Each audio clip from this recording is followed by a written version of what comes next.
Hi, this is Dahee TV Korean Class 101. Enjoy watching and enjoy learning Korean.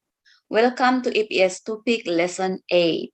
So, sasagutan natin ang exercise problem number 61 to 65. Let's start right away. Okay, so yung direction is 다음 그림을 보고 맞는 단어나 문장을 고르십시오. So, kung napanood niyo yung mga previous videos ko, so in-explain ko kung anong meaning ng daong, 그림, 보, mata or 맞는 단어, na or ina, 문장, at saka kuruda. Okay, so in English, that is, look at the picture below and choose the correct word or sentence.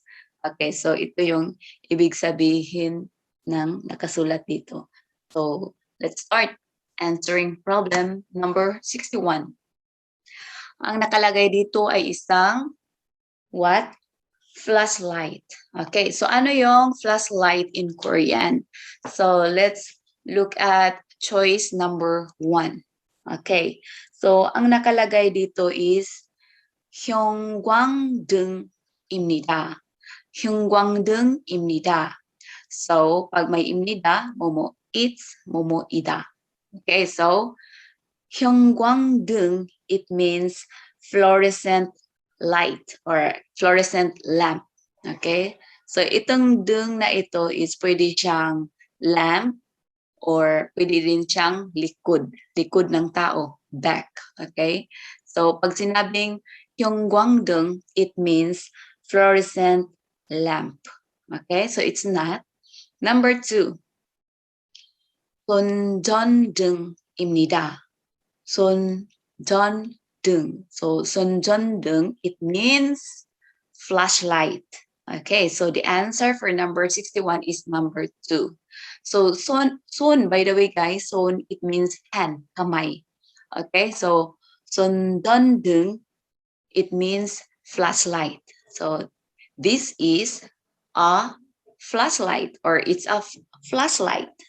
손전등. So remember that one. 기억하세요. Then number 3 is 선풍기입니다.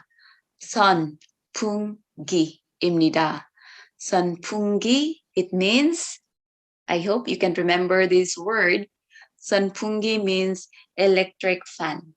Okay, so electric fan is 선풍기.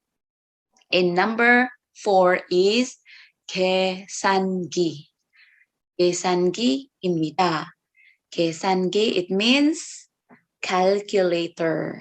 It's a calculator. So it's not. So our final answer for number 61 is number 2, which is flashlight in Korean, 손전등입니다. Okay, so let's go to number 62. Number 62, ito ay isang what? Ano sa palagay niyo ito guys? Hindi yan lalagyan ng pagkain ng aso or pagkain ng tao. So, pwede naman sana pero iba yung nakasulat dito. Pero ano ba talaga ito? Okay, let's look at number 1. Nakalagay is 의자. 의자입니다. Okay, so 의자 means chair. Okay, so it's a chair.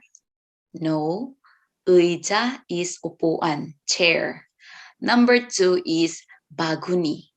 바구니 is basket. It's a basket. So it's a 바구니.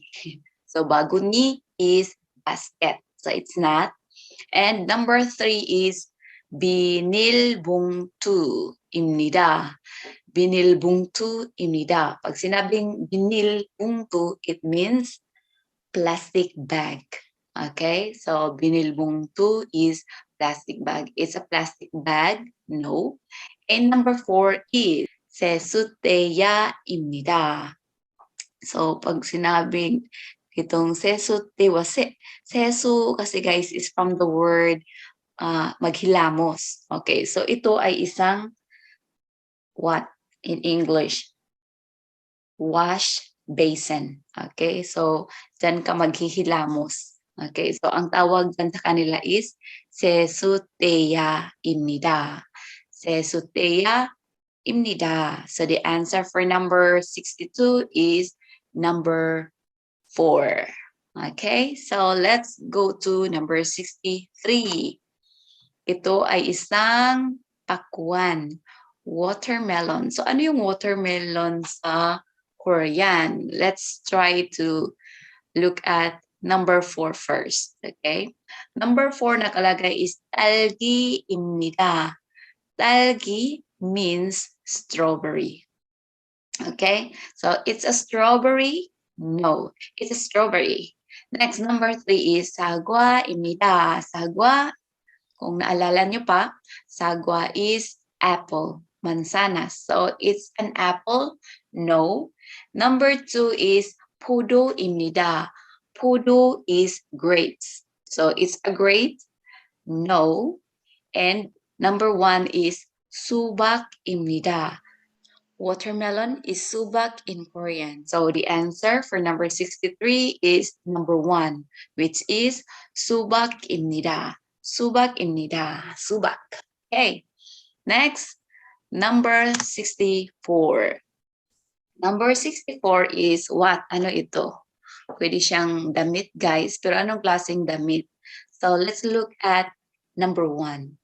So nakalagay dito, guys, is chima. 치마입니다.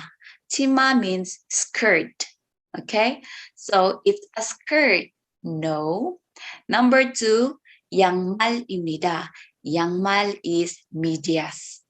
Sock or socks. Okay? So it's not. 양말 is socks. Remember that one. And number 3 is 바지입니다.